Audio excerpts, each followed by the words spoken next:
ভারত সম্প্রতি বাংলাদেশের 4টি জুট পণ্যের উপর নতুন রপ্তানি নিষেধাজ্ঞা আরোপ করেছে।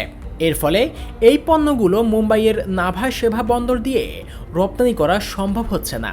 ব্যবসায়ী ও শিল্প বিশেষজ্ঞরা বলছেন, এই পদক্ষেপ বাংলাদেশের জুট ও শিল্প বাণিজ্যিক সম্পর্কের ওপর সরাসরি প্রভাব ফেলতে পারে। বাংলাদেশের জুট খাত দেশের অর্থনীতিতে গুরুত্বপূর্ণ ভূমিকা রাখে। প্রতি বছর কোটি কোটি টাকার রপ্তানি এই খাত থেকে আসে। ভারতের এই নিষেধাজ্ঞার ফলে জুট রপ্তানিতে বাধা সৃষ্টি হবে, যা ক্ষুদ্র ও মাঝারি ব্যবসায়ীদের কার্যক্রমকে প্রভাবিত করতে পারে।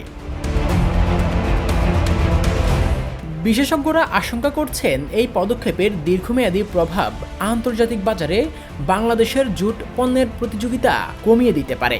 ব্যবসায়ী নেতারা সরকারের কাছে দ্রুত সমাধান এবং বিকল্প বাজার খুঁজে বের করার আহ্বান জানিয়েছেন।